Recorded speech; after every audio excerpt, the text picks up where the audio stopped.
All right, welcome. Are we hot and live? We are. We are All right, in good studio at Carroll Stream. This is Reach a Village. Today's a special day. It's Bob Craft's birthday. You mean I'm getting older? And I feel much older. 66 today. But that's it's okay. I'm feeling good, actually. Better than I have in years, so it doesn't seem to make much difference. I came into work, didn't I? Yeah. Felt that good.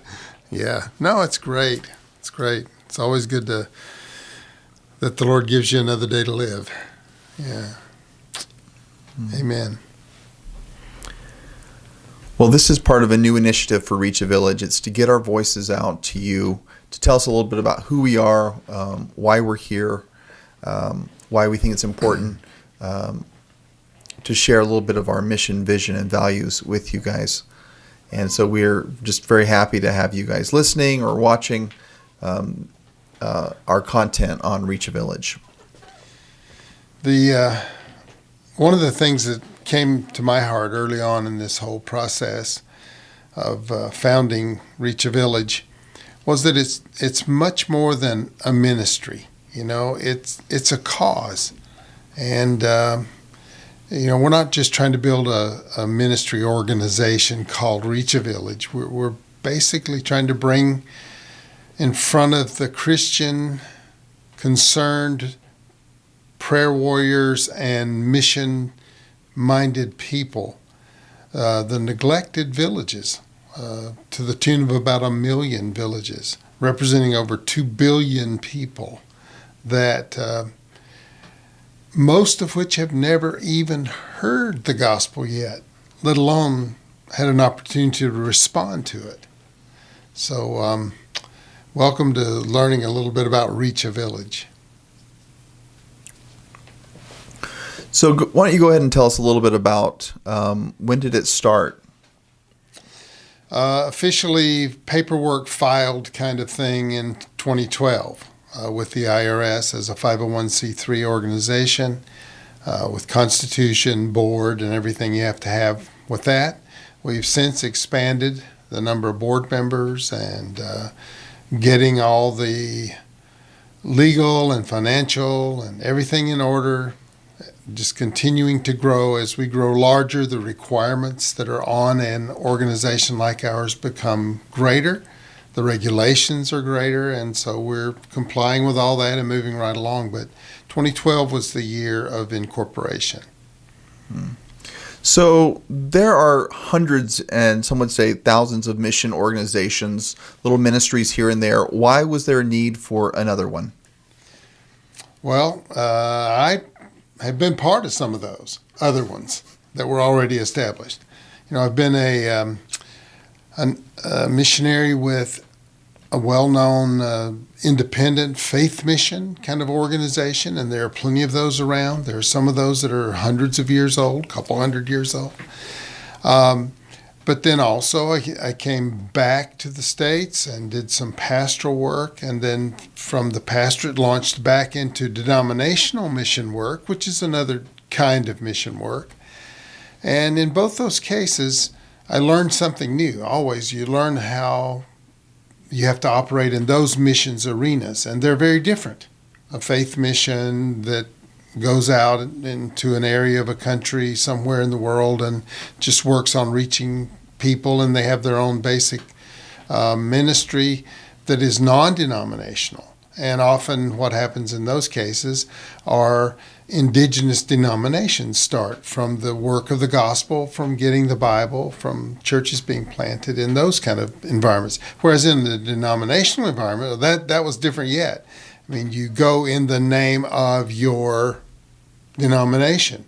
So you're branded, you're carrying something with you. There's a model, there's a pattern, there's even doctrinal things that you have to pay very close attention to. So for 13 years was a denominational missionary. So I've seen kind of the strengths and weaknesses of both systems, if you will, of mission work. And as a denominational missionary, I was able to be able to have teams come out, youth teams, and adult teams who did building projects and hands-on sticks and bricks kind of things, I call it. And then others were basically just youth ministry or school ministry or VBS, those kind of very familiar with most of us. So I've been involved in a wide range of ministry in missions environments. And I still felt the need to start Reach a Village. And part of that goes to the great need that seems to be, and this is just from my observation, this is not a criticism of any system, but a denominational missions program wants to build its denomination. So therefore, once a denominational church is started, we want to make sure it's strong, it looks like us, it acts like us, it talks like us, and reflects us in that country. So that's a denominational look, and that's a denominational view, and there's nothing wrong with that. That's just the way it is.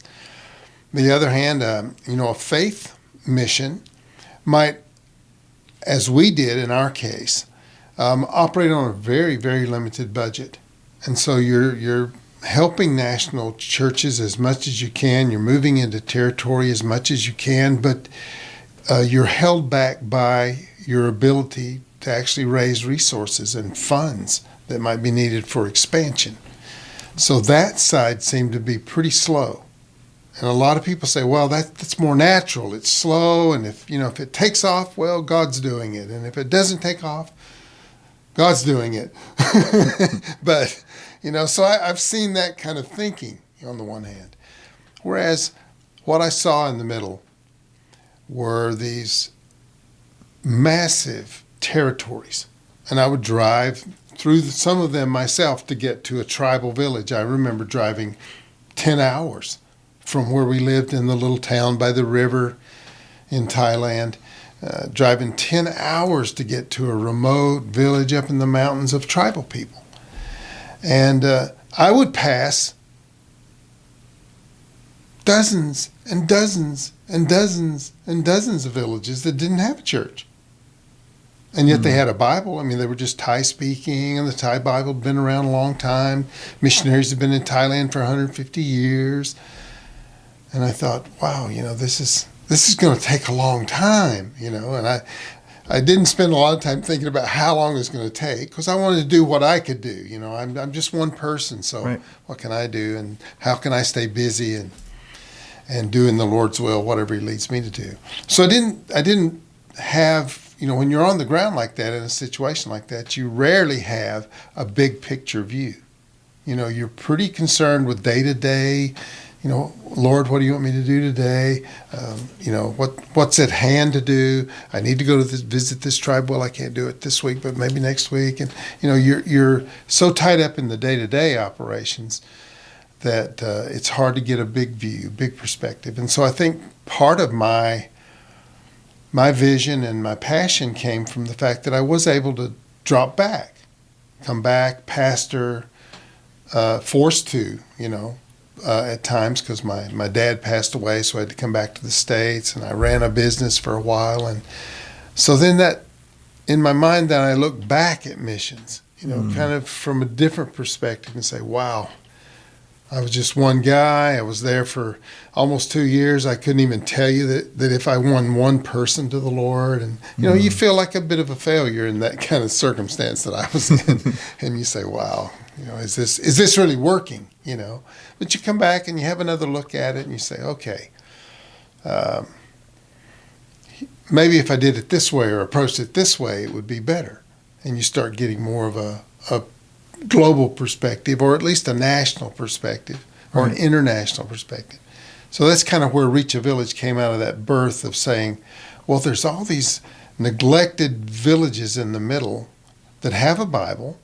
There is a national church existing, but boy, it'll take them years with no resources, very limited resources often in these countries, and many of the countries, developing countries, we call them.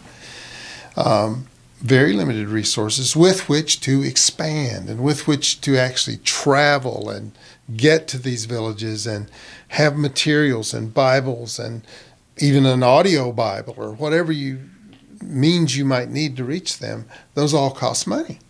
And people on very limited budgets, yeah, they might go and occasionally or once or twice a year venture way out, spend their own money to get there and share the gospel. Yes, I've seen that. They sacrifice to do that, but it is extremely slow process if you do it that way. So I saw the need for somebody to accent or emphasize or cast a vision for the number of villages in the world that are reachable. They're just unreached. Mm-hmm. They're not unreachable. Not at all. There are roads going in there. There are trails going in there. There are people bringing goods out of that village and selling it in the next nearest town by the river. So they're not unreachable. They're just unreached. Somebody has to put them on their radar and say, wow, what about this village? Well, how do you find out about this village? Well, we reached this village and they have relatives over the mountain in that village. Oh, I didn't even know that village existed, but they did. It's reachable. It's reachable. So that's the birth of the vision. And when I look back on it, that's kind of the way I can put it. So, that clear to you now? Yeah, that helps. Yeah. Well, you were with me for part of the journey, so 15 years of the journey, he was along as a child and then as a teenager. So you saw part of this happening, yeah, right? Absolutely, yeah. No, it was what an amazing experience to be the child of missionaries, and to kind of see God work in another culture and in other people groups, and it really gives you a unique perspective, and I definitely see the value in Reach a Village. Yeah. Well, even in high school, Ellis was able to go out from time to time on youth missions and go out with me when we were out doing evangelism, and was able to contribute, actually, share his story in some very unique ways, which I'll let him tell about later. But it's the Great Commission is a cause that deserves all of our attention and deserves the whole family being involved. It's going to have to take everybody to work together to see every village in the world hear the gospel. And I say, well, oh man, that's, isn't it good enough? Didn't Jesus just say, go and reach all nations? I mean, there's only how many nations in the world? And okay, we can do that. Yeah, one church in Bangkok and you've reached Thailand. That's like saying one church in New York and America's been reached. America's now been reached. I don't think any of us would go that far, right? And so we can't have that perspective. We have to take the Great Commission in all of its forms that Jesus quoted it, and I'm sure he stated it often. I don't think the Great Commission just was stated once and, it was captured once in this way. It was captured in this gospel. So obviously Jesus was saying these things over and over because they were important. They were the mission that he had. So he was saying, go and preach the gospel to every creature, not just go to every nation, starting in Jerusalem, Judea, Samaria. Yes, he did say that. Right. And then every time he said a statement about the great harvest or about reaching the world with the gospel, every time he said that, he had something in mind, but he also added flavor to it, nuance, strategy. Every time he talked about it, he was giving his disciples and giving us direction on how to carry it out. So when he said, go take the gospel to every creature, wow, that's a different strategy than saying, let's have a mother church in every major capital of countries in the world. Now, that's a great goal. Granted, if you can accomplish having a thriving indigenous church in every major urban area of the world, that's a fantastic goal. But Jesus said, every creature, every person. Well, okay, that includes the villages. So, therefore, reach a village. Yeah. So how close are we then? What are the local latest numbers running as far as unreached groups or people that still need to hear? Well, again, when you think about, there's two ways to look at the word reached even. One way to look at the word reached is, okay, they've heard. Another way to look at the word reached is they heard in such a way that they actually responded and are either curious to know more or actually are engaging and having that initial faith that's bringing them to know more about Christ. That's another kind of reached. And then you can say, well, yeah, that's great if they get saved and they read their Bible, and that's great. But is that still really reached? Is that village reached? Is that area reached? Just because one person may have responded in a way positively toward Christ.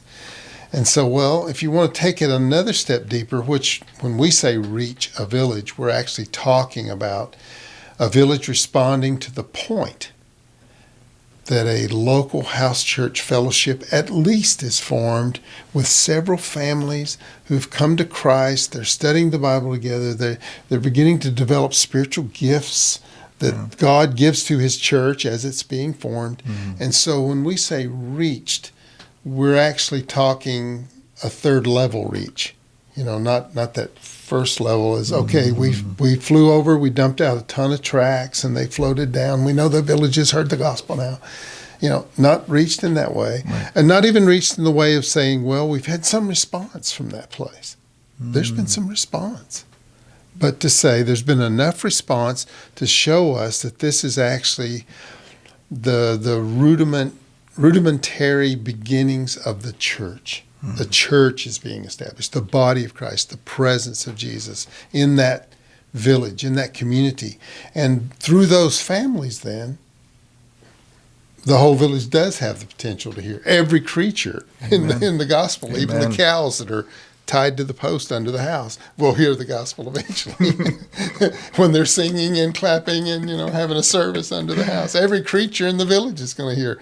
As a matter of fact, if you've ever been in a village, you realize that everybody hears everything in the village. I mean, the walls are like this thick, little bamboo thing, lots of, ventilation. So I go to sleep, I wake up in the morning and, I wake myself up snoring and I look outside and there's 8 or 10 people standing out there laughing because, they heard me snoring. I woke half the village up, so...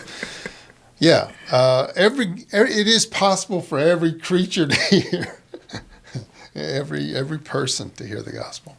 Wow, I like that imagery of third level reached. Yeah, it really kind of explains a lot about all the details that go into the operation side of reaching a village and all the metrics that you use. So. So again, so where all are you working currently? Well, we're thankful that the Lord has given us 2 major inroads in terms of regions of the world. One being Southeast Asia, where I personally was and you lived, and so we had that personal touch in that area of the world. We're able to meet national leaders and to know more about the nature of the church within that country, the strength of the church, and where the unreached areas are. So I had a little inside track on Southeast Asia, but I also have a very good coworker and friend and a colleague now in Reach a Village that works with Eurasia, former Soviet Union, and has for about the same amount of time that I've been working with Southeast Asia. So he has the same kind of connections, expertise. He was actually born there. And so he's even got a deeper inroad into Eurasia than I do in terms of languages, culture, understanding. And so together we cover about 21 countries that we have some engagement with in trying to reach out with the gospel and see churches planted.